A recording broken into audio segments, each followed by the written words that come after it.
todas. Muito prazer que a gente está recebendo hoje aqui minha amiga, colega de graduação, a senhora Tatiana Beranger, também um grande nome da análise de política externa no Brasil. Fazer uma breve apresentação dela, professora adjunta no curso de Relações Internacionais da UFABC, mestre e doutora pela Ciência Política na Unicamp, né, Tati? É autora do livro A Burguesia Brasileira e Política Externa nos Governos FHC e Lula, tá? E é pesquisadora do OPEB, Observatório de Política Externa Brasileira e Inserção Internacional, um grupo lá da UFABC também. Enfim, quem se interessa por política externa, vale a pena acompanhar as publicações deles semanais, né? Newsletters semanais, eu recebo no meu e-mail, sempre estou acompanhando, se vocês quiserem se inscrever lá. E aí eu já arrumo também alguns pesquisadores de iniciação científica em política externa. Então sigam lá, para quem sabe vocês se interessarem no assunto. Bom, sem mais agradecer a presença, tá, Tatiana?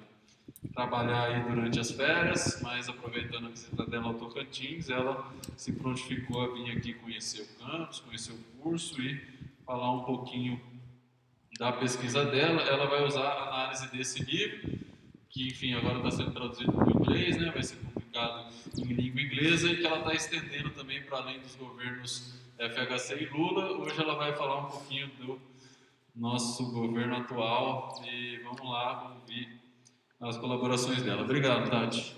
Obrigada a você. Bom, boa tarde a todos e todas. Queria dizer que é um prazer romper as férias para quem gosta do que faz. Estou muito animada para conhecer a Universidade Federal do Tocantins. Acho que, na verdade, é uma obrigação do funcionário público, do professor, poder dialogar com os pares, poder estar aqui. E fiquei bem animada de ver aí a plateia, o público cheio. Dizer que estou muito encantada pelo estado de Tocantins. Foram férias muito agradáveis, um estado muito bonito mesmo. Pouca gente no Brasil que é do Sul e Sudeste tem oportunidade de conhecer. Estou muito feliz com isso. Bom, a primeira vez que eu estou voltando a falar em público, pós-pandemia. Também a FABC ainda não regressou suas atividades. Então, vamos ver se eu ainda tenho disposição aí e forma para falar com vocês hoje. Seguinte, as minhas pesquisas, como o professor Itano falou, elas estão baseadas num referencial teórico marxista, que é basicamente muito pautado na obra de um intelectual que se chama Nikos Poulantzas.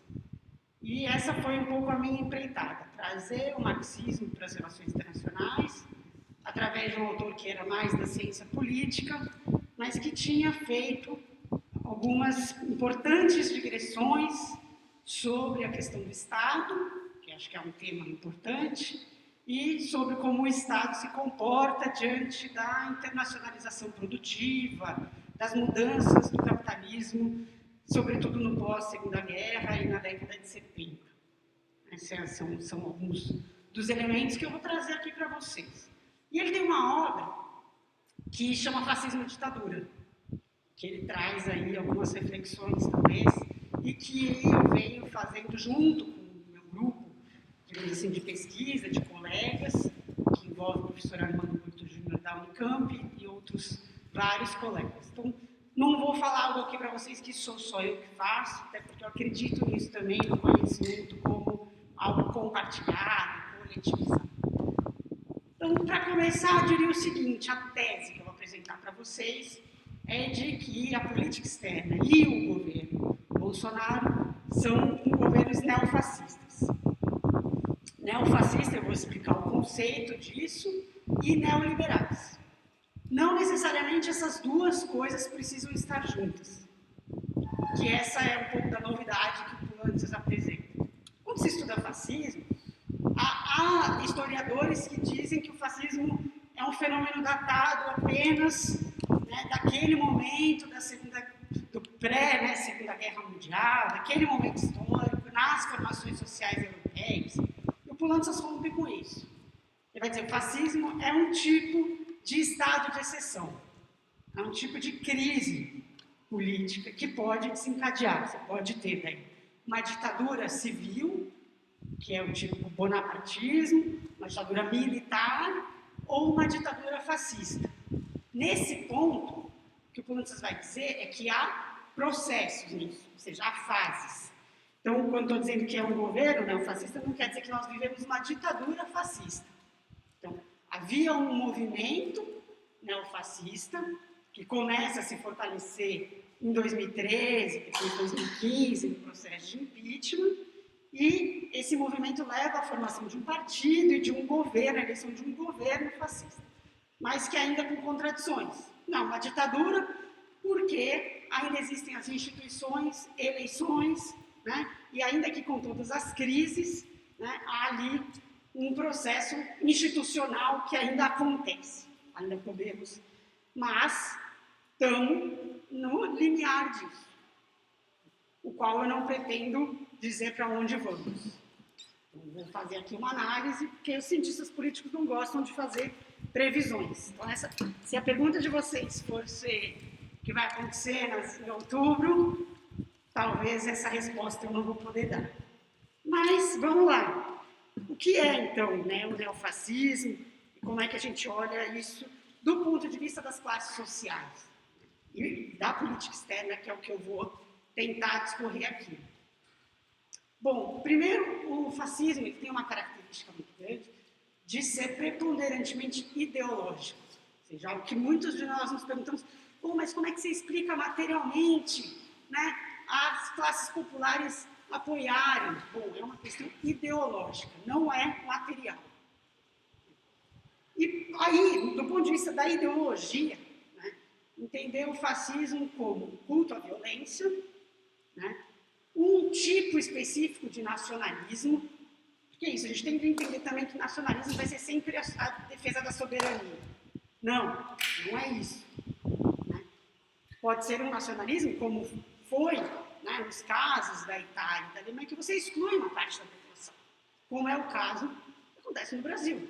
Eles excluem os negros, excluem o movimento LGBT, excluem as mulheres, né, e passam a defender um tipo específico de nação. É elitista, então você tem aqui um movimento, né, que não é só a derrota do movimento popular, né, mas como é que isso se coloca, de fato. Então, aí, nesse elitismo, nesse culto à violência, né, nessa xenofobia, no nacionalismo exacerbado, num conservadorismo, no anti-intelectualismo, né, que é o movimento todo contra a ciência e vários outros elementos que a gente vê. O que eu acho que tem de curioso aqui, que o Poulantzas não aborda e que acho que é um ponto importante? Se forma um movimento transnacional, como talvez foi ali no período, né, do entre guerras e como a gente vê agora. Por que se origina esse processo, né, de neofascistização? São várias crises que conjugam isso. Né? O marxismo tende sempre a trazer essa síntese de múltiplas determinações, ou seja, as contradições econômicas, políticas e ideológicas que levam a isso. A primeira é a chamada crise no bloco no poder, que é a crise entre as classes dominantes, entre as frações de classe dominante. Então, como é que o Brasil estava antes, né, governos Lula e Dilma, fortaleceram o que a gente chama de uma burguesia interna brasileira. O agronegócio, as construtoras, mineradoras, né, e a indústria da transformação, outros setores, principalmente ligados ao petróleo, que tinham ali um conflito com o capital externo, que é a típica burguesia compradora, aquela burguesia mais associada com o capital externo, sobretudo o capital financeiro, que tende a ser uma mera correia de transmissão dos interesses imperialistas no seio da formação social dependente. A burguesia interna, ela não é nacional, no sentido de ter um projeto nacionalista, querer se aliar com as classes populares, né, e em nome de uma revolução, de um processo de transição, ser anti-imperialista de fato. Ela é, ao mesmo tempo, dependente do capital externo, porque está dentro de determinadas cadeias de valor, né, porque depende financeiramente ou tecnologicamente, ao mesmo tempo ela precisa concorrer. Se ela não tiver proteção do Estado, ela não sobrevive. Instaura-se uma crise no Brasil. Alguns dizem que é 2011, 12, quando a Dilma tenta principalmente mudar a taxa de câmbio, de juros, e aí essa burguesia compradora do capital financiarizado fala, não, aí está demais, não vamos mudar spread bancário, tudo isso. Né? E o fato é, isso acontece porque há uma crise internacional também, que começou em 2008, que até 2011 o governo consegue sustentar isso com políticas anticíclicas, mas isso bate. Isso bate pela dependência mesmo, pelas fragilidades, diminui o PIB. Então, a burguesia interna, ela se vê num celema, porque ela era a força dirigente dos governos de Dilma, só que as classes populares eram uma força importante, que, junto com essa burguesia interna, formava uma frente neodesenvolvimentista. Não era uma aliança, mas era algo que sustentou aqueles governos, sustentaram aqueles governos, deram apoio àqueles governos, mas que colocavam uma contradição tinha uma contradição entre elas. Não era uma aliança porque elas não sentaram à mesa, não foi, né, um pacto. A contradição é a distribuição da riqueza produzida. É o conflito de classes. O que acontece a partir de 2011 e 2012 é que a política de aumento do salário mínimo, de manutenção das políticas sociais continua, né? E a taxa de lucro cai, a crise internacional bate. Então, aqueles que defendiam uma outra forma de inserção internacional do Brasil, seja o retorno à dependência passiva, subordinação passiva, né, uma aproximação maior com os Estados Unidos, vão se tornando mais fortes nesse processo. E a burguesia interna decide por se aliar a esse setor golpista, né, esse setor que vai depois dar aqui toda a base ao bolsonarismo. A segunda coisa que acontece também para a formação, né, para esse processo de facetização, é uma crise de representatividade. Né? Uma crise, por exemplo, que o PSDB não mais representa essa frente neoliberal, assim como o PT vai perder parte da sua base social. Uma crise ideológica, que é típica do neoliberalismo também, essa crise do que é a nação, a crise das formas de organização política, né? E você passa a ter um ativismo muito grande da burocracia civil, que no caso do Brasil foi a Lava Jato. Uma burocracia de Estado, que é o judiciário, se torna uma força política importante, né? Que vai tentar, e aí, novamente, articulada internacionalmente. Então, estou aqui tentando chamar a atenção como isso é parte de um processo, daquilo que deveria mudar, daquilo que deveria trazer uma outra forma. Ali em 2014 também é muito claro que o Brasil tinha uma perspectiva de crescimento muito grande, baseada na questão do pré-sal, né, e uma inserção internacional que conflitava diretamente com os Estados Unidos através dos BRICS e da Unasul. Né, assim, muito complexo se a gente pegar da política externa naquele conjunto. Então, a gente tem uma aliança entre o imperialismo, essa burguesia compradora, e que vão lograr trazer a burguesia interna para a sua frente política, que foi o golpe de 2016 e depois o bolsonarismo. Só que, quem é a força social desse setor, dessas frações dominantes? É também a alta classe média. Nós estamos falando do imperialismo, do capitalismo contemporâneo. As classes médias, geralmente, com Marx, né, são setores que vivem mais de trabalho intelectual, trabalho de serviços. Né? O Polantzas ele vai um pouquinho mais longe nisso, e chama de nova pequena burguesia, dialogando com a sociologia que advoga sobre o capitalismo gerencial. Ou seja, quem são os managers, os CEOs das grandes empresas, né? e como esse setor começa a ter um destaque social. Você tem uma questão, né, ideológica, de formação, autoescolaridade, você tem uma questão material de rendas altas, salários altos, inclusive ações, né, começa a se tornar acionistas, e você tem uma posição política. Que esse setor tende a ser muito conservador e reacionário e a força social de governos fascistas. Foi esse setor que saiu às ruas para pedir impeachment, foi esse setor que operou a Lava Jato, né? E é esse setor que é, então, essa força dirigente. Ele tem muito medo da proletarização, como ele é o intermediário, veja, ele é trabalhador assalariado, ele não é o burguês. Mas ele passa a ter uma distinção social. E ele acredita nisso, que é a ideologia meritocrática.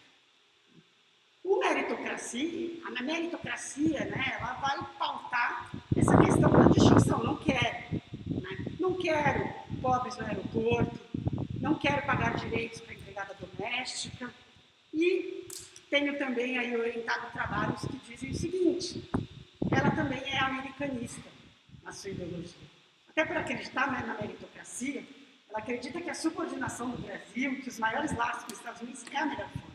Vocês devem se lembrar, esses setores foram às ruas dizer: não queremos mais o bolivarianismo, queremos o Brasil longe da Venezuela, né? Não queremos Cuba, não queremos nos tornar. Então, esse antibolivarianismo, fora Foro de São Paulo, né, tudo aquilo que apareceu nas ruas, é muito característico também desse setor social. A burguesia interna se favorecia por aquela política externa. Era a força dirigente da política externa que fez integração regional, que manteve fortes relações com a África, com o Oriente Médio, porque são seus mercados, seja de exportação ou de internacionalização das empresas. Mas para a alta classe média, não. Ela quer que seus filhos estudem nos Estados Unidos, na Europa, né? Então, isso também acho que é um elemento importante para a gente considerar deste processo, né? Dessa mudança brusca da política externa, né? Que é a decadência. Você sai da ideia de uma potência emergente, que, né, os jornais nos diziam, para uma decadência e um retorno muito grande a uma subordinação passiva.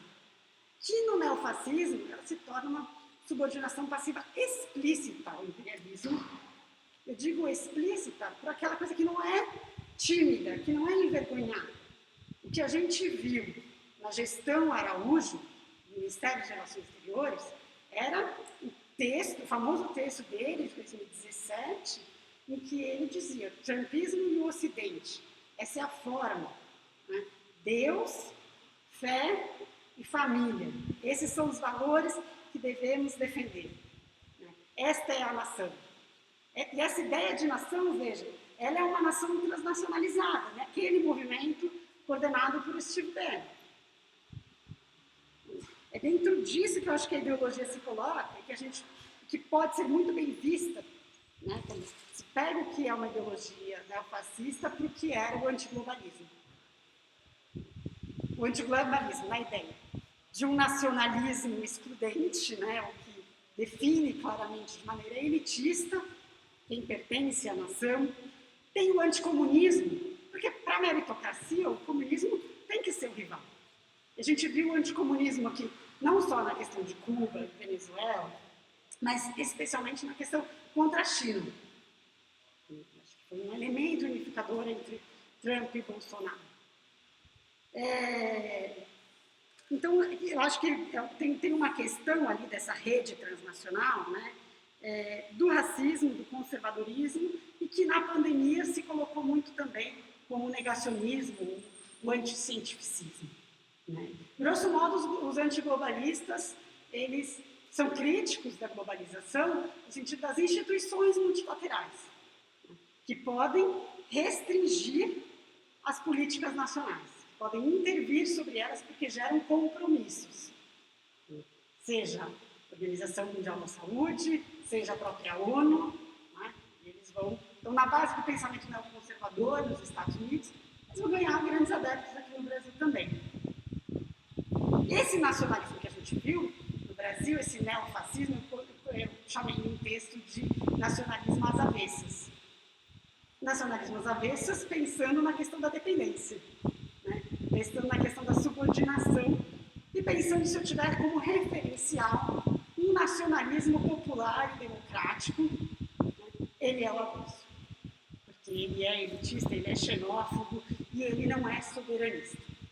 E aí eu vou pegar os pontos da política externa em que isso pode ser visto, né? Bom, base de Alcântara do Maranhão, né? O famoso Acordo de Salvaguardas Tecnológicas. É um acordo que não apenas cede parte importante e estratégica do território brasileiro aos Estados Unidos, que é, né, a base de lançamento de foguetes ali no Alcântara do Maranhão, como também impõe que os recursos gerados pelo aluguel, né, bom, o Estado brasileiro, as forças militares não podem ter nenhum controle nem dos equipamentos e não podem mais acessar o território. Isso é cessão de soberania. E o recurso gerado com o aluguel não pode ser investido em tecnologias similares. Ou seja, declara também a sua estagnação em um campo importante, né, e estratégico para o desenvolvimento nacional. Depois, né, a candidatura do Brasil ao OCDE.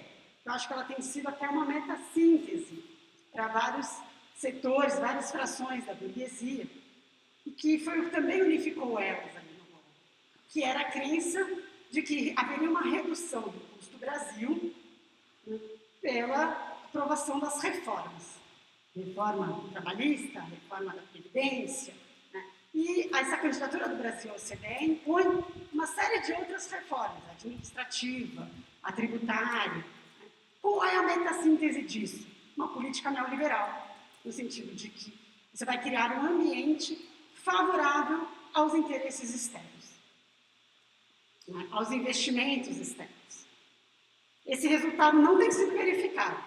Se a gente abre mesmo a balança de pagamentos, pensar se isso está sendo, né, uma política exitosa, como não foi em 1990, quando Fernando Collor e Fernando Henrique Cardoso acreditavam nesta meta-síntese, né, do programa neoliberal.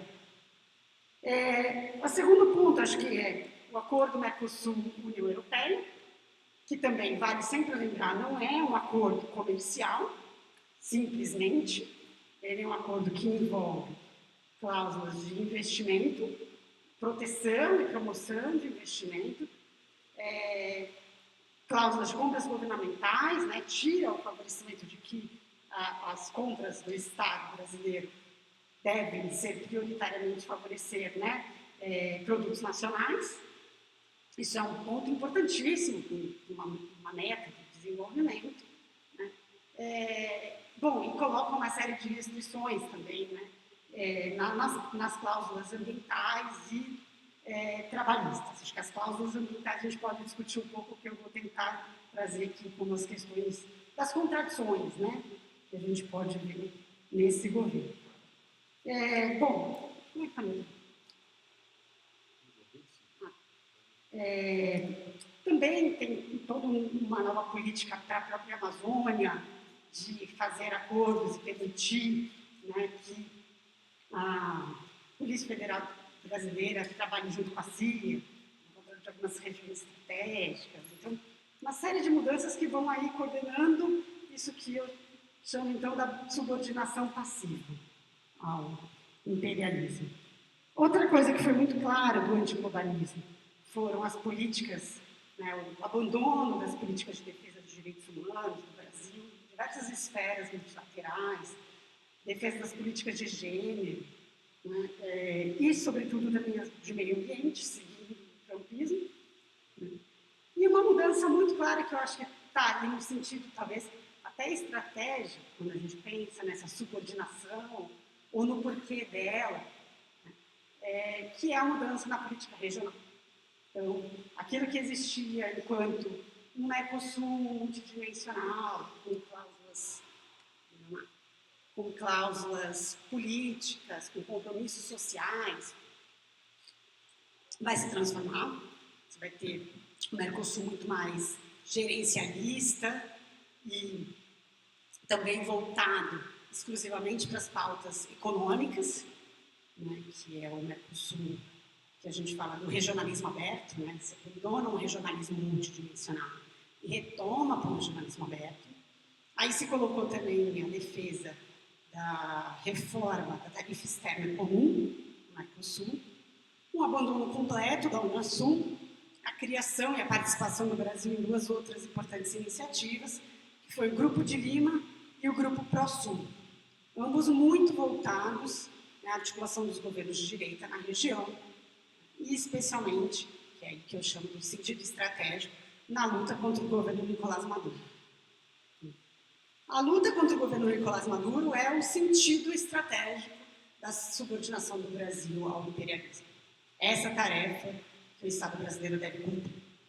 Por isso que eu chamo a atenção que, apesar de contradições e de mudanças entre o governo Trump e o governo Biden em relação ao Brasil, das pressões sobre as cláusulas ambientais, sobre a política ambiental, esse sentido estratégico continua.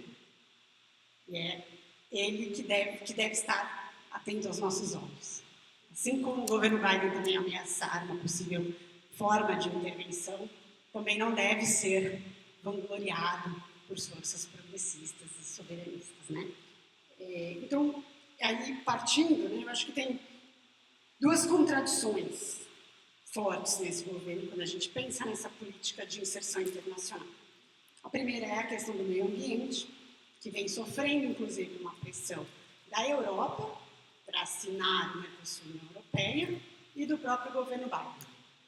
E aí eu acho que tem perguntas muito claras de como é que isso se relaciona, por exemplo, como é que o agronegócio pensa essa relação. Como é que o agronegócio consegue, então, continuar apoiando esse governo que se coloca contra a China e não tem uma política ambiental que pode prejudicar as suas vendas. Eu acho que há um fracionamento dentro do próprio agronegócio, até conversava com a professora antes aqui, que a gente pensar também que o agronegócio tem uma parcela, que são as grandes corporações multinacionais, que vendem as sementes, que vendem os agrotóxicos e que fazem comércio, fazem as exportações, que a gente chama das tradings, para a plantação, para a lavoura brasileira. A plantação está interessada em expandir a sua fronteira agrícola, está interessada no desmatamento e no seu próprio armamento. Se colocar contra o movimento sem terra, se colocar contra os quilombolas, se colocar contra os indígenas, para que ela possa avançar. As trades, as multinacionais, ou seja, aquilo que é porteira para dentro, tem uma posição. E aquilo que é porteira para fora, né, que faz esse processo, que na verdade mantém até a própria dependência, isso que é curioso, na ponta da cadeia produtiva está o capital multinacional, não é o capital brasileiro. Então, o próprio agronegócio, que é tido como agro-pop e aquele que leva, né, levaria o Brasil a algum futuro, ele tem na sua conta a dependência. Essa é a estrutura brasileira desde a época do café. As casas de comércio, de importação e exportação eram capital externo. Você pode ter algum tipo de associação, às vezes, de um grande latifundiário que se associa também, né, ou que nesse contato com elas vai vir. Mas, grosso modo, há uma separação. E há contradições. Nessa política externa, ela aparece. Dessa forma, como eu falei para vocês, no apoio ou não à política de preservação ou desmatamento. E é importante a gente analisar essas contradições para saber atuar sobre elas. E a segunda grande contradição é como o Brasil se coloca diante do conflito China e Estados Unidos. E aí, os dados, os movimentos vão nos mostrando alguns elementos. Né? Então, primeiro, essa política externa e essa política doméstica não lograram, né, alcançar os resultados esperados no que tange à atração de investimento externo. E o investimento externo que veio, em áreas às vezes estratégicas, também foi um investimento externo ou europeu ou chinês. Chinês mais na área de energia. Mas quando a gente abre ainda as contas, né, acho que é bem importante falar isso, quando a gente já falando de neoliberalismo, acho que há uma forma, que eu diria simplista, de analisar, que é pensar, não, nós estamos caminhando para uma nova dependência com a China, porque há uma exportação, né, de commodities versus uma importação de de produtos manufaturados, eletrônicos e etc. É verdade, a balança comercial tem tido este movimento. Mas a gente tem que olhar para a balança de investimentos. Nós temos que olhar para a balança de pagamentos, para os investimentos, etc. O capital financiarizado no Brasil ele tem mais de 75% concentrado em empresas estadunidenses. A gente sabe que esse setor mantém a hegemonia das políticas do Estado brasileiro, na questão da política de juros, né, as políticas que vão ressarcir esse processo. E os investimentos há uma diversificação, a gente tem um capital instalado no Brasil, a gente pensa em empresas produtivas, muitas empresas europeias, em alguns setores começa a ter um capital chinês. Acho que esse é um elemento para pensar como é que esse movimento vai se dando e como é que o Brasil tem que se posicionar diante disso. E eu chamaria a atenção para isso, assim, né? Como estas contradições, como essas questões vão surgindo.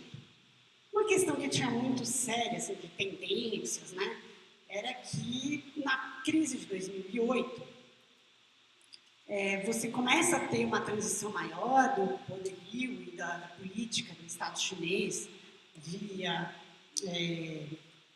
One Belt and Road, Rota da Seda, né, via várias políticas que vão alargando esse processo, que podem configurar uma transição ou não hegemônica. Né?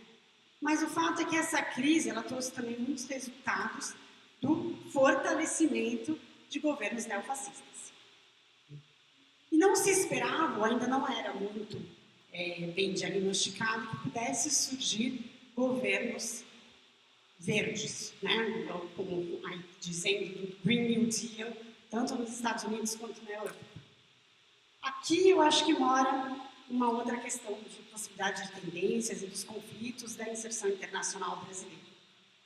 Ainda é difícil de diagnosticar o que significa essas políticas de desenvolvimento verde, pensando que, por exemplo, o Partido Verde na Alemanha não é um partido de esquerda, é um partido de direita. Acho que as coisas começam a se colocar de outra forma. Então, assim, a pressão que hoje o Brasil sofre da União Europeia, ela pode ter outras formas, outras conotações, né? Assim como do próprio governo Biden. Acho que essa é uma encruzilhada. Né? É um momento de transição, de conflitos interimperialistas muito fortes, que acho que o conflito central é entre os Estados Unidos e China, e o inimigo central do Brasil segue sendo os Estados Unidos, ao passo que o parceiro comercial tem sido a China. Mas não é só isso que se define, né? Quando a gente pensa e tenta analisar o conjunto das relações internacionais e da inserção internacional brasileira, como eu falei aí, das questões de contas. Mas acho que é por conta disso que surgem, né, as contradições e as pressões internacionais.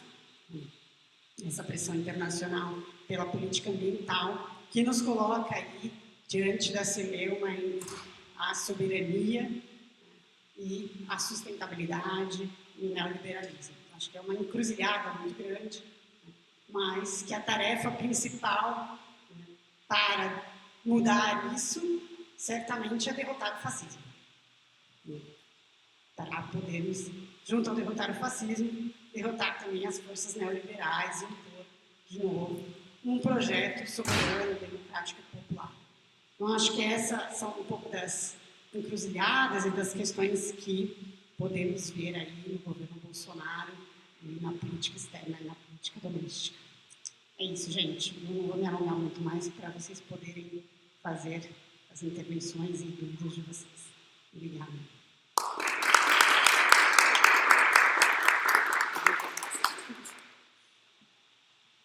Obrigado, professora Tatiana. Acho que eu vou puxar a fila aqui, né? Aproveitando que eu já estou. Bom, quem quiser ir também preparando alguma pergunta, vai ser importante a participação, depois levante a mão. Eu já, dependendo se já tiver alguém na sequência, já passo a palavra, senão a gente passa para a professora, enquanto vocês vão tomando coragem aí. Eu pergunto, bom, puxando um pouquinho também para o meu tema de pesquisa, que foi no doutorado, que é mudança de política externa, né?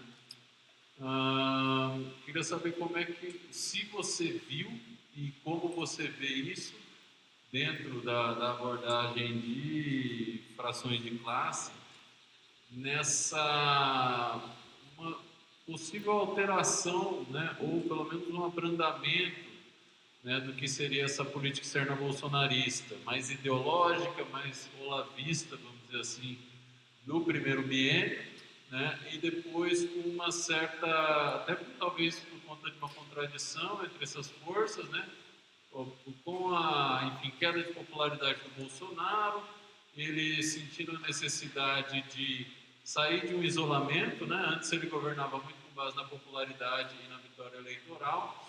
A partir do momento que a popularidade dele cai e o risco de impeachment começa a crescer, ele vai ter que se aliar ao Centrão, né? Então tem aquela transição para o Centrão, e a eleição dos novos presidentes da Câmara e do Senado, e a partir disso começa a fritar o Ernesto Araújo, né, ministro do Meio Ambiente, né, vão caindo alguns desses ministros, que enfim, alguns chamam de ideológicos, olavistas, bolsonaristas, o que quer que seja, né, e vai se, enfim, muda para França, assim, em termos de, talvez, de conteúdo, não muda muita coisa, mas tem um pisar no freio aí, né, então, enfim, o França vem ali para apagar um incêndio ou outro de uma fala anti-China, né?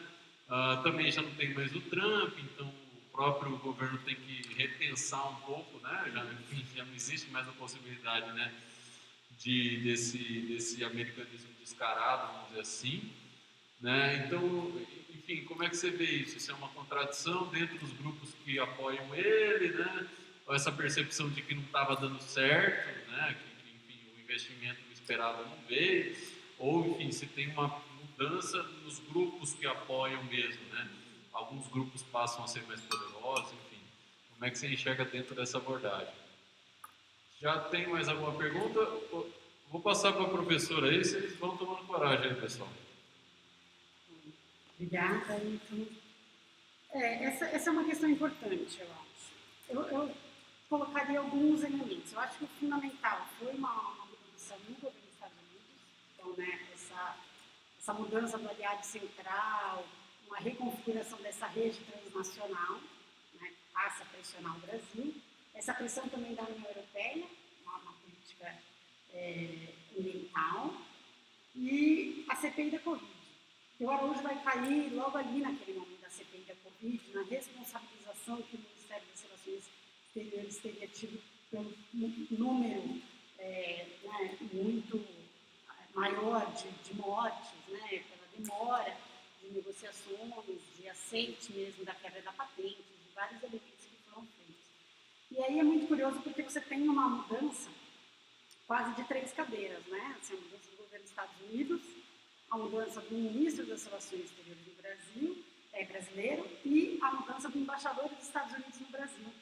Então, Sheinbaum vai se aposentar e o Brasil fica um tempo sem embaixador. Então, acho que essa dança das cadeiras, ela teve aí um certo impacto. Mas, grosso modo, acho que foi como se fosse aquele momento de ajuste, né? Já não era mais possível manter aquela política externa, você tem um impacto econômico, né, que foi acirrado pela pandemia, mas que é resultado dessa política neoliberal errática, que ela nunca dá resultados positivos. Né? Bom, me lembro muito pegando até outros estudos seus, o período do governo Castelo Branco, né? Ele é um governo de 2 anos com grande mudança e que depois você precisa de um certo ajuste, porque a balança de pagamentos não fecha, porque essas contas de uma política liberal não acabam tendo aí uma grande vitória.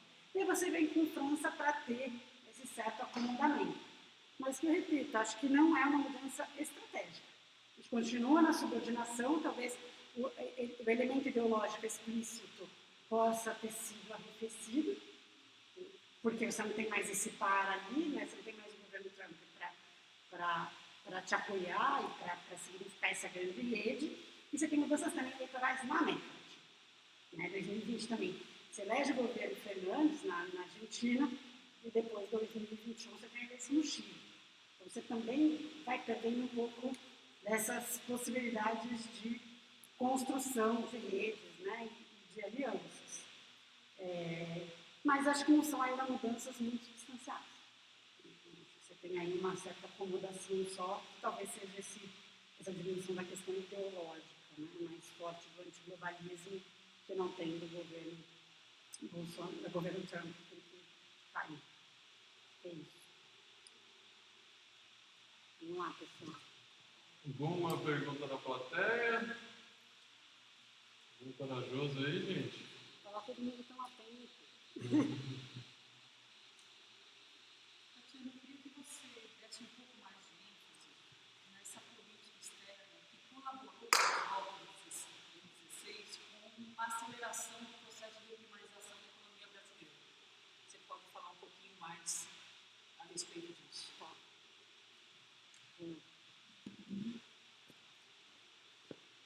Bom, esse é um tema que tem sido, inclusive, muito noticiado, né? Tá, acho que no debate entre os economistas, né? Primeira coisa a lembrar é o seguinte: o processo de desindustrialização do Brasil está em curso desde os anos 90. Né? Quando a gente fala em desindustrialização, primeiro é a aceleração do setor de serviços, né? Então você tem aí uma diminuição. O fato é que o Brasil passa aí de ter 35% do PIB voltado à indústria para 10%. Né? Isso, acho que primeiro pensar que isso é um processo mais longo, que foi difícil, acho que foi um dos limites dos governos Dilma de conseguir reverter isso. E a gente pode pensar isso de várias formas. Essa é uma crítica também que se faz ao processo venezuelano, né? Eu acho que são os limites também da dependência, assim, né? No atual estágio e do movimento internacional que você tem de produção, que é o deslocamento para o eixo asiático. Então, esse é um processo. Mas o segundo processo é aquele que eu chamei a atenção. Você tem uma mudança no bloco no poder. Então, o bloco no poder, a burguesia interna brasileira, ela era multifuncional, multissetorial, né, nos governos Lula e Dilma, mas você contava com uma política do BNDES, com a política de compras governamentais, com a política de conteúdo local, também, com toda a política de incentivo, né, da cadeia da indústria naval, da indústria do petróleo. Todos esses elementos vieram e foram rapidamente revertidos a partir de 2016. Eles estavam no seio dessa possibilidade. Então, é curioso, porque o conflito central ele era esse, entre capital nacional e capital internacional. Eu estou falando aqui da burguesia interna, com essa burguesia compradora e o capital externo, né, associado a ela. Acho que esse é um processo. E, por outro lado, há esse deslocamento do eixo, né, internacional para a Ásia, ele também tem a própria demanda asiática por commodities, né, que também vai levar aí a esse impulsionamento. Mas eu chamaria a atenção para o seguinte: eu acho que não é só um movimento econômico internacional que impacta sobre o Brasil.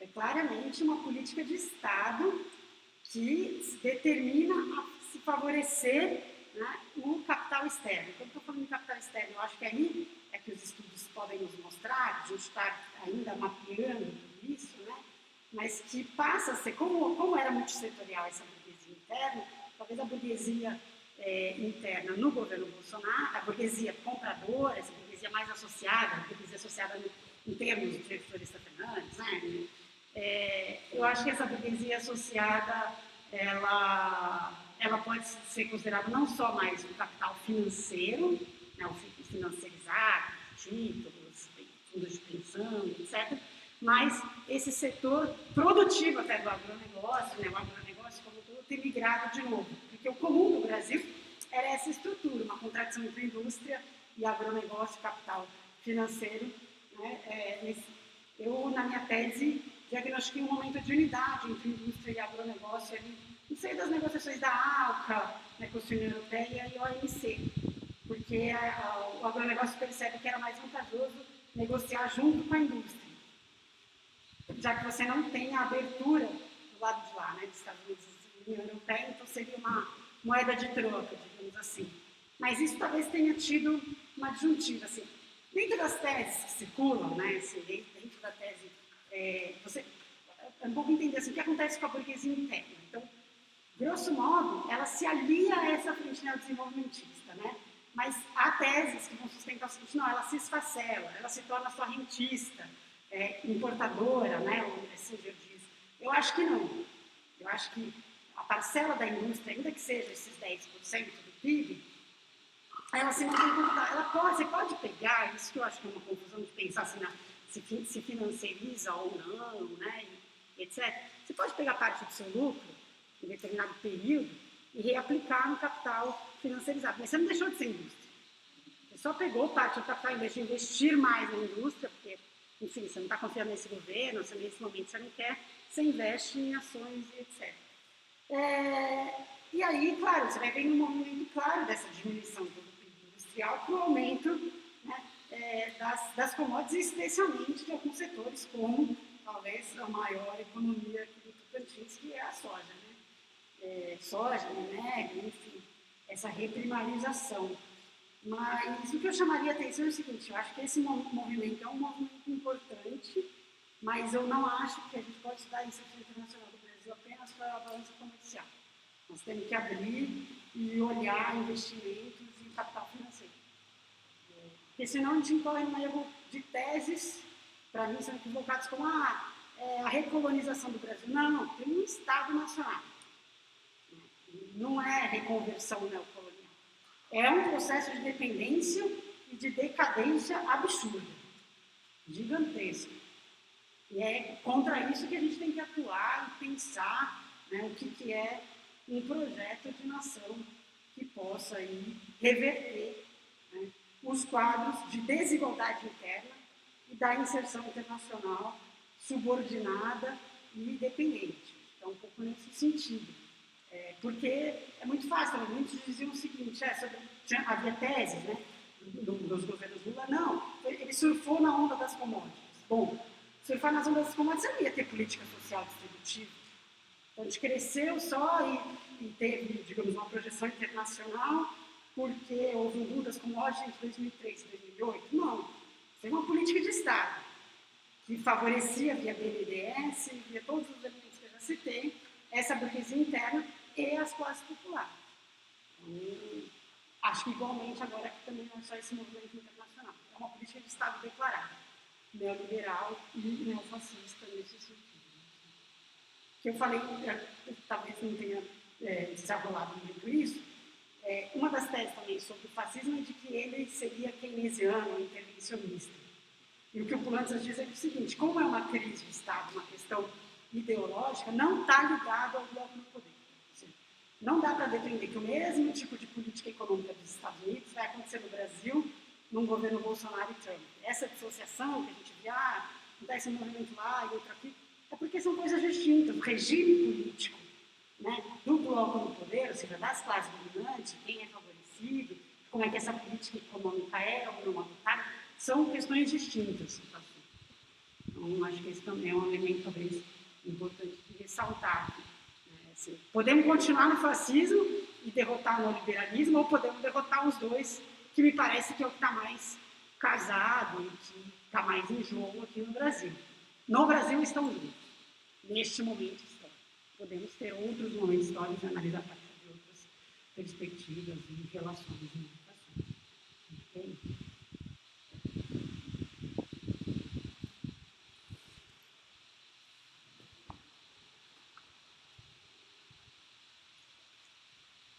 Boa tarde. Professora, eu tenho uma dúvida. A senhora falou um pouco sobre isso, é uma coisa que a gente discute na nossa disciplina de teoria da globalização, e para mim é um assunto até meio complexo, porque se você parar para pensar, a senhora falou sobre a questão dessa característica anti-globalização, né, mas que ao mesmo tempo eles, né, principalmente em relação às instituições.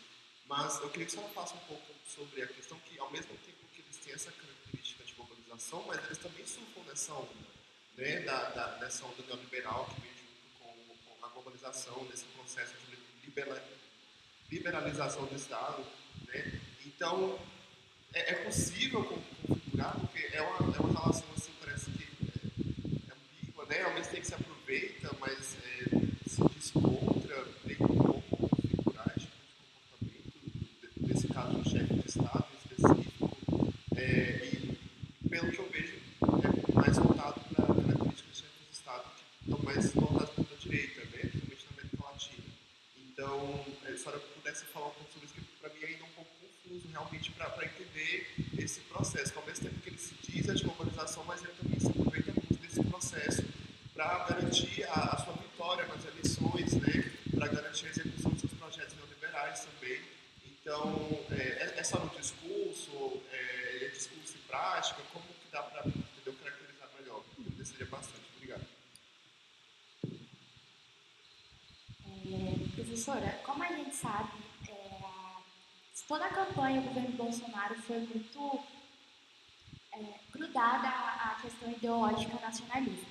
Só que atualmente, né, na última semana, a gente teve a visita do Elon Musk, que é o dono da Tesla, e essa visita foi extremamente pautada no lançamento de um satélite estrangeiro na Amazônia para monitorar a Amazônia. Como isso afeta essa campanha nacionalista dele à soberania nacional?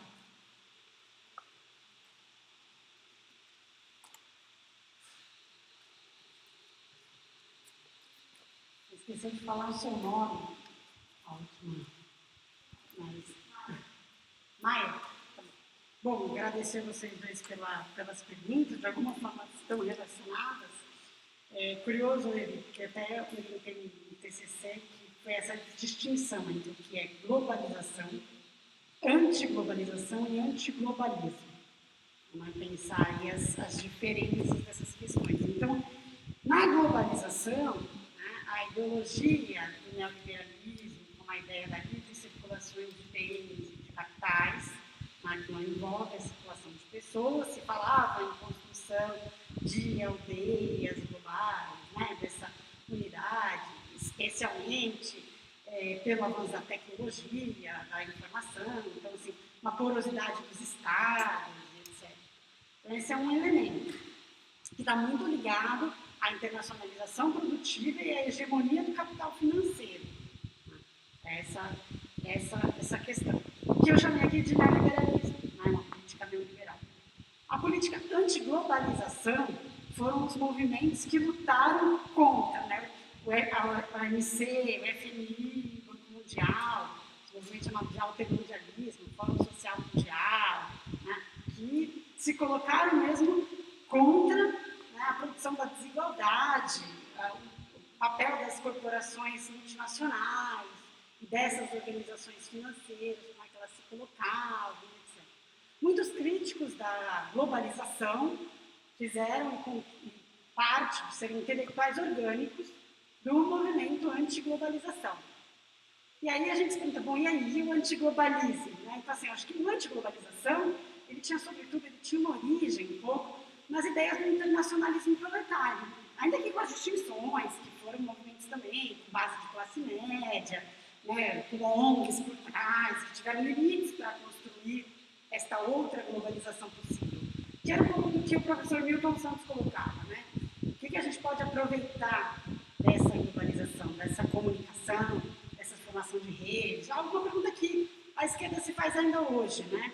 Bom, se eles estão usando fake news e grandes redes, como é que a gente utiliza também desses instrumentos? Então, acho que tem todo um elemento aí para a gente pensar. Mas o antiglobalismo, né, ele é fundamentalmente contra a ideia de multilateralismo criado pelas organizações internacionais do pós-Segunda Guerra. Então, ele praticamente não tem um elemento econômico como uma variável. Por isso que eu falei que você pode ter essa rede transnacional que vai desde o governo da Ucrânia, Polônia, Turquia, Índia, Brasil e Estados Unidos, com distintas políticas econômicas, mas com uma base ideológica comum. E aí é pensar isso, que é possível, né, movimentos neofascistas com distintas políticas econômicas, porque não estão ligados diretamente à sua política econômica. Agora, por que eles surgem com isso? Porque de onde vem essa ideia, né? Acho que, primeiro, pensar que essas ideias são antigas. Assim como o neoliberalismo, a ideia surge em 48, né, nos livros de Hayek, de toda a escola austríaca, vão ser aplicados muito mais a partir dos anos anos 70, né, quando a crise internacional bate, certo? Assim, ideias e práticas políticas nem sempre são, né? O antiglobalismo também é anterior. Ele ganha muita força nos anos 90, quando os neoconservadores estavam dizendo assim, agora que a gente é a única potência, que não tem mais União Soviética, a gente vai ficar negociando, tem que construir consensos dentro da ONU. Bora fazer do nosso jeito, vamos fazer a política das armas e acabou, a imposição e acabou. Então ele vem um pouquinho disso, dessa ideia de que há um custo, né, a construção do multilateralismo, que aquilo que se olhou do pós-segunda guerra, que a construção da hegemonia americana deveria passar por essas instituições para você buscar a construção de consensos, criar, que alguns intelectuais também defendem essa tese, vão chamar de uma elite transnacional, né, no sentido de uma elite intelectual, política, que vai atuando, seja no Banco Mundial, numa corporação internacional, ou no Ministério da Fazenda, essa transição que existe, etc. Eles vão falar, a gente não precisa disso. Na verdade, o que eles querem é, bom, vamos eliminar, mas daí vejam, são as instituições políticas da ONU. Vamos eliminar a ONU, né? Vamos eliminar o OMS, né? Essas agências, a Banco Mundial e FMI e a OCDE continuam. Então, capital aqui, né? E política ideológica, parece que tem uma distinção, porque você tem uma crise, de fato, de um estado de exceção. Você tem uma crise que é um momento assim, muito único, né? Um estado de exceção é pensar isso mesmo, não é as condições normais de temperatura e pressão do capitalismo. Né? A ideia do capitalismo é que ele funcionaria não só a partir do direito de ir e vir, do direito civil, mas também desse arranjo da democracia burguesa. Então, você coloca eleições, você coloca as instituições funcionando, as aparências, né? Você coloca a questão nacional, inclusive, para ocultar as questões de classe. O Estado capitalista se apresenta como um Estado nacional, né? Porque assim ninguém vai dizer que ele é um Estado das classes dominantes. Como é que você apresenta, você chega? É aquela coisa, a gente viu uma propaganda do PCO, né, às 8 horas da noite, rede nacional, vou matar a burguesia, então, parece uma loucura. Por quê? Porque o discurso não está colocado na prática política. Na prática política, eu estou lutando pela nação. Veja, a ocultação é o seguinte, o Brasil precisa de um ambiente favorável ao investimento. A gente precisa das reformas para o investimento. Isso aparece como se isso fosse representar todos os brasileiros. Vocês concordam? Para vocês vai melhorar a vida de vocês com a reforma trabalhista, da previdência, etc. Mas é isso o discurso, né, da unidade nacional. Você não diz qual é a classe, qual é a fração de classe que você está privilegiando. Então, acho que é a partir daí que os elementos vão se colocando. E, Maia, essa questão, você está correta, diz assim, bom, o bolsonarismo se elege num discurso nacionalista. Mas eu repito, é um nacionalismo que não é soberanista. Essa é uma confusão, porque talvez para aqueles que são adeptos do nacionalismo, que defenderiam isso enquanto, né, a luta e a questão da existência da soberania, inclusive da tentativa de superar a dependência, né, se apegam à ideia de que o nacionalismo será sempre progressista. Mas não, o fascismo, né, o nacionalismo pode ser um nacionalismo xenófobo, pode ser um nacionalismo que não é soberanista. Né? Então, nação não está ligada, ela é ideológica, ela não está ligada a um projeto político de fato de preservação das fronteiras nacionais, dos interesses, sobretudo na dependência. Acho que essa é uma questão. Estudar e pensar que existe a dependência é pensar que a política do Estado pode ter como hegemonia, ou seja, ela pode ser determinada pelo capital externo. O capital externo pode ser hegemônico no seio dessa formação social nacional. E você pode existir um nacionalismo. Uma ditadura também tinha um determinado nacionalismo.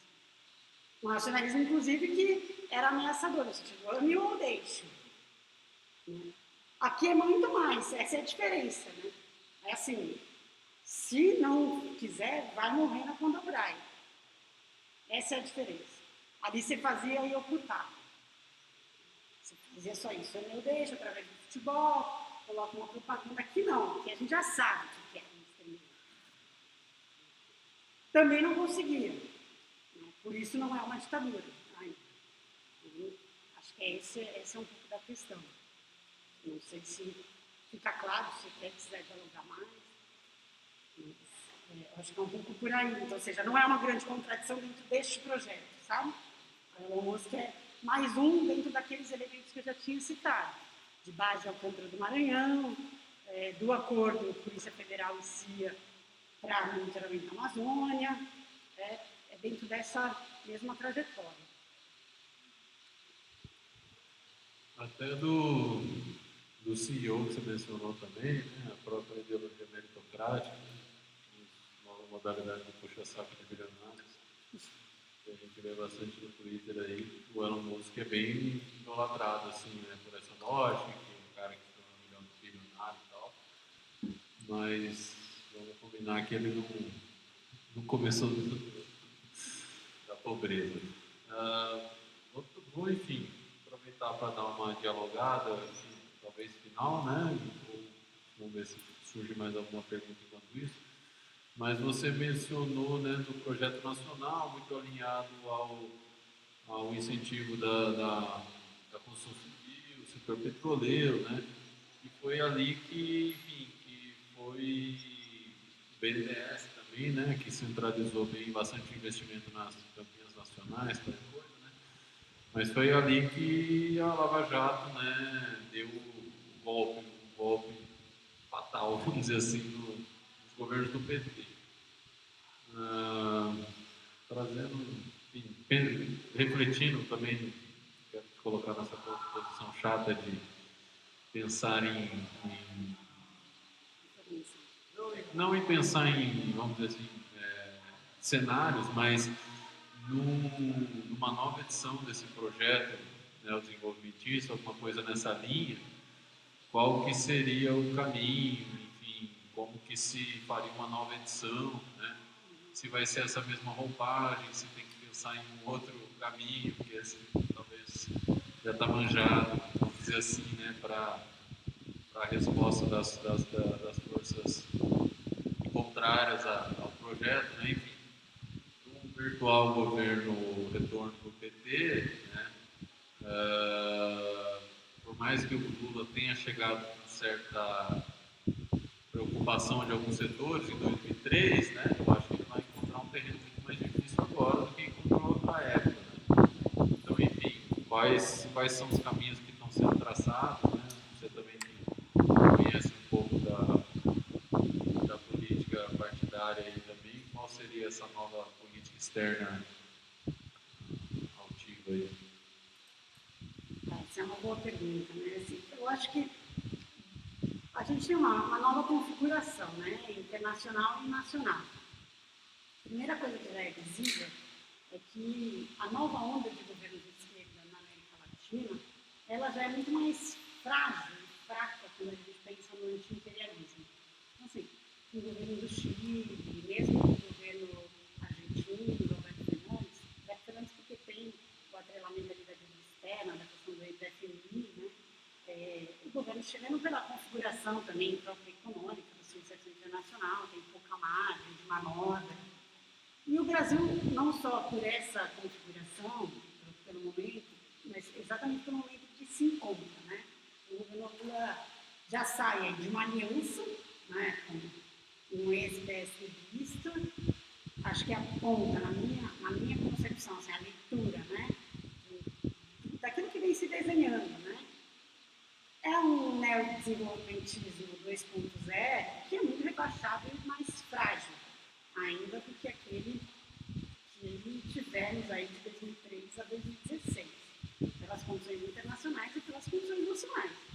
Assim, é necessário uma frente, eu não tenho dúvida de que é necessária essa frente ampla, de que é necessário derrotar o fascismo é a tarefa número 1.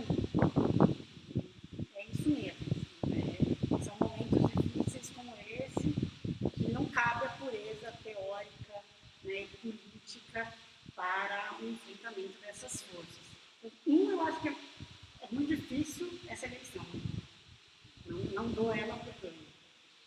2, se ganhar, né, acho que você tem um programa muito mais rebaixado, e que aí ele vai incomodar muito menos o imperialismo. Nesse sentido, né? Então, assim, o risco de uma segunda Lava Jato ele é menor, porque esse governo vai incomodar menos. Essa seria a aposta, assim, né, que eu vejo aí como possibilidade. Mas acho que é importante falar, né, assim, da Lava Jato, sobretudo no nosso campo, porque agora já foram desvendados alguns elementos. Os livros e as pesquisas sobre 64 e a intervenção dos Estados Unidos nisso, eles puderam sair só 20 anos depois, né, no famoso livro do André Dreyfus, do 64.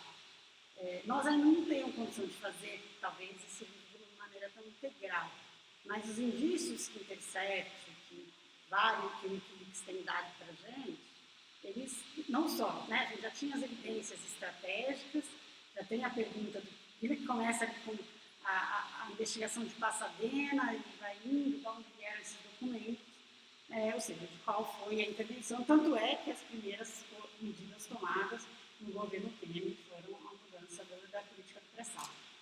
Né? Conseguir desvendar um pouco, pensar um pouco esse elemento aí, que eu via como esse entrelaçamento entre pré-sal, BRICS e Unasul. Né? Acabam sendo esses pilares. E agora é um pouco conseguir entender como é que vai se avançar, o Unasul, o que vão fazer. Ainda os esboços daquilo que tem sido apresentado pelo PT são uma renovação, sim, da política externa altiva e ativa, inclusive desenhadas ainda pelo Celso Amorim, que eu acho que tem a capacidade e habilidade de pensar isso. Coisas já ditas por Lula em relação à política externa, né, que não vai ser revogado, né, ou não ratificado a acordo da União Europeia, mas que precisa ser revisto. Então, assim, acho que se recolocam as questões da mesa, né, do relançamento do Mercosul, relançamento da Unasul e revisão aí desse acordo. E eu acho que a principal assertiva vai ser pensar nessa candidatura Brasil-OCDE. Ela seria um pouco, e aí, o que você faz com isso? Né? Essa é a nova meta, é isso que deve se perseguir, o quanto isso nos coloca nessa rota do neoliberalismo muito consolidado, né? E qual é a mudança e a assertiva principal. Então, seriam esses elementos que eu apontaria. E aí, mais alguém?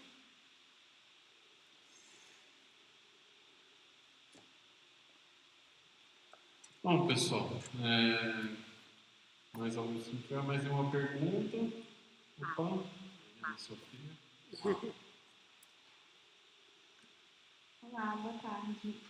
Acho que concordância com a apresentação do professor e um pouco da última fala, da sua resposta com a pergunta da professora Fabiana, eu queria saber como a senhora compreende os movimentos de resistência popular durante esse período.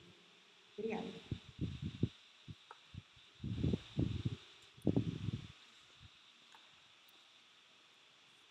Boa pergunta. Bom, existiram e sempre existem vários movimentos de resistência popular. Né? Mesmo desde 2013, são dois movimentos ali, né? Um movimento que se coloca com quero mais, né? Desenvolvimento disso, quero mais políticas, quero os jovens, que de fato começam aquele processo de ações, né?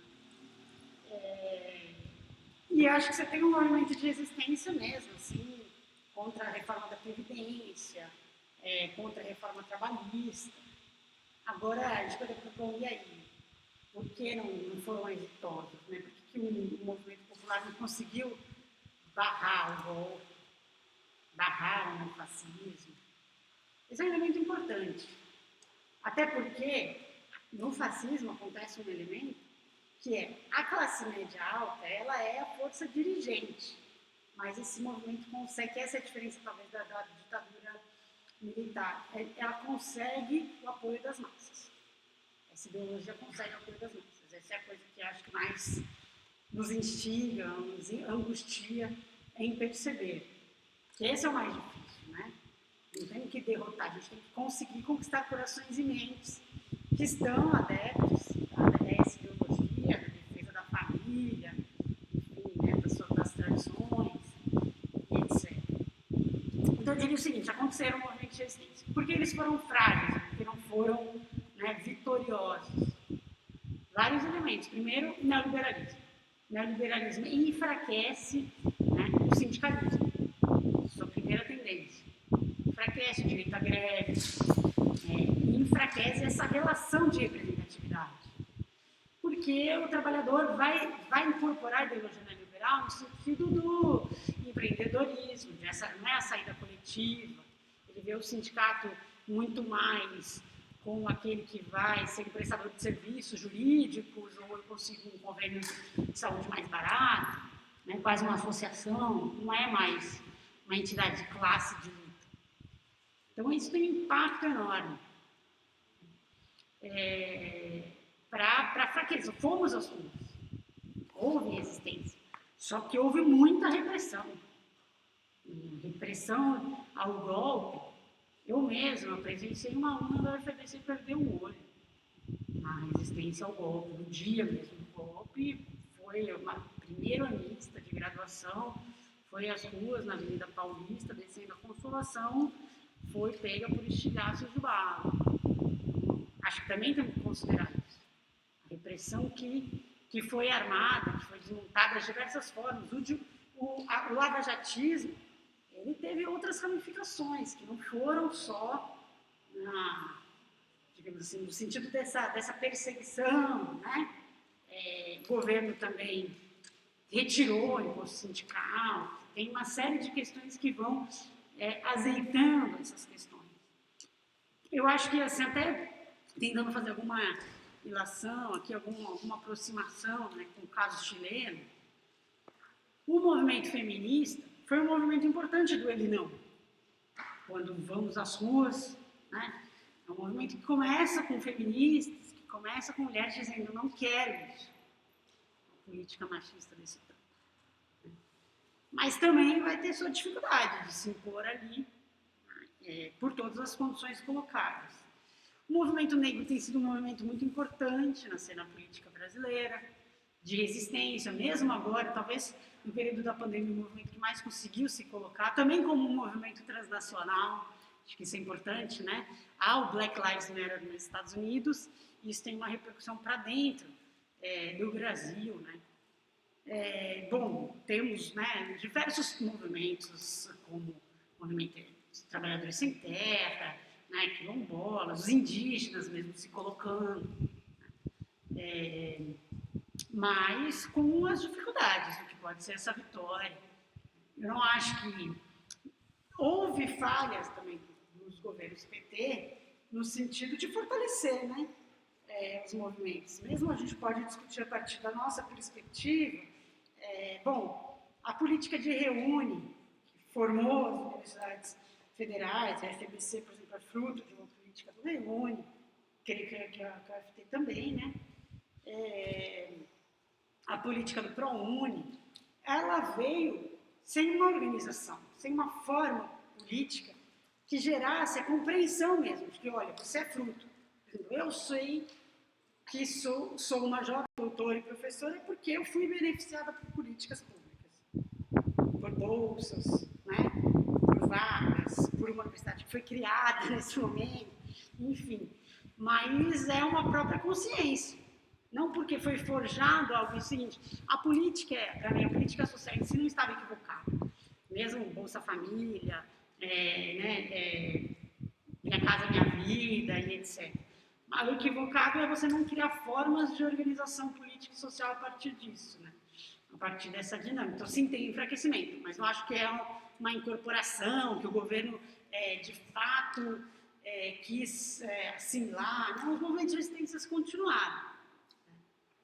E esse eu acho que é um ponto importante da gente tocar, que eu acho que é a tarefa das forças progressistas democráticas lutar por essa eleição de 2022, porque ela é definidora para o futuro do país, mas a gente vai ter que saber ter uma certa, enquanto movimento popular, enquanto movimento social, manter uma certa autonomia diante de um governo, até porque se ele for ser mais rebaixado, fazer mais concessões, etc., é muito importante que haja força social na luta.